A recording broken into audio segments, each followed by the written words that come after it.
everyone, my name is Vail Kohnert-Yount, and I'm a senior at Georgetown University here in Washington, D.C. Welcome to D.C. Hi everybody, I'm Felicia Carter, and I'm a junior at St. Joseph's University, and I'm a political science major. Welcome.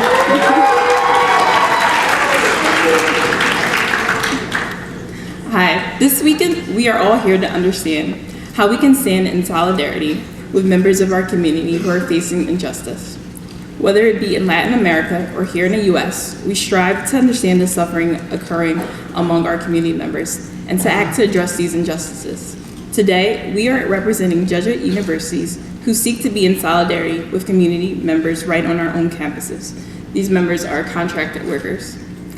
These contracted workers are usually workers hired by outside companies and then contracted to our universities who contribute so much to our campuses. They are women and men who remember just exactly how we prefer our sandwiches and omelets, or particularly at St. Joseph's, they remember how much hot sauce we like on our wraps. They know how much they are also the men and women who ask us about our weekends and tell us about their families.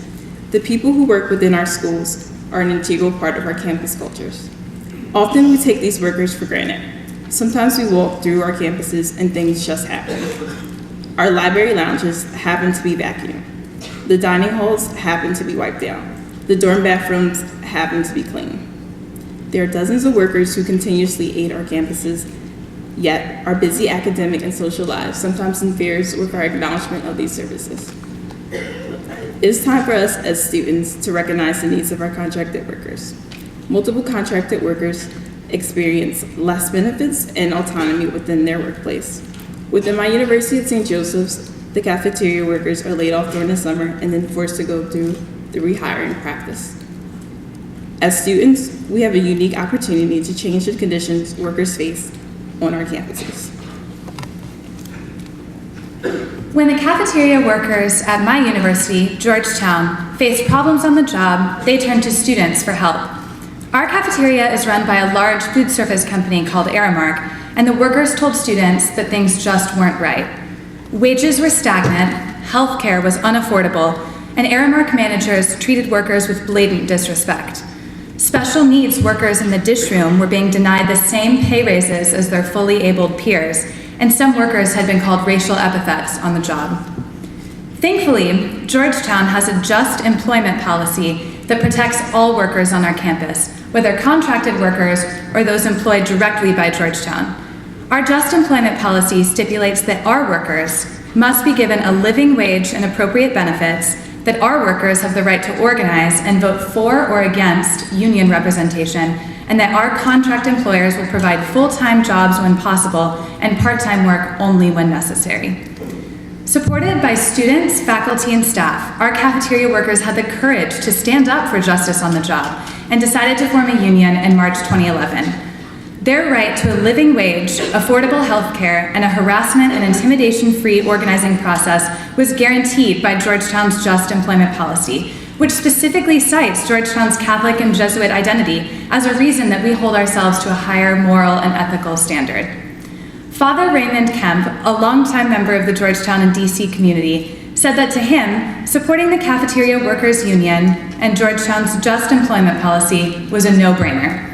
He said, "It is amazing to me that you can be called a hero around here for saying something that the church said in 1893.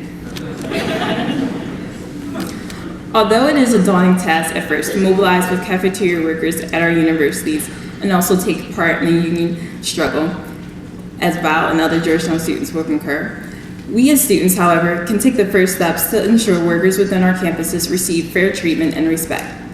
We are calling for a movement among students in all Jesuit institutions to advocate for an employment policy that guarantees the rights for all workers in their prospective institutions. Similar to the Georgetown Just Employment Policy, we're hoping all Jesuit institutions will enact a just employment policy for the betterment of its workers. Standing with workers is nothing new within the Jesuit community. As Vail mentioned, the church has been advocating for this since 1893. In many of our theology classes, we learn about Catholic social teaching and the preferential option for the poor. Mobilizing as students around the Jesuit and just employment policy, we can create a method that enables us to stand in solidarity with those facing marginalization in society. We hope many of you are inspired by your Jesuit values and your commitment to social justice to rally with workers for fair and adequate working conditions and benefits through a just employment policy. So we are asking all of you here today to join this movement. We're looking to involve students from all 28 AJCU schools to start conversations about what a just employment policy would look like at your university. We're hosting a Google Hangout in early December before finals happen, don't worry, to connect students around the country who are interested in working on this important justice issue. Stop by our table. The Kalmanovitz Initiative from Georgetown has a table over by the escalators outside the ballroom to learn more, ask questions, and join us. Thank you so much.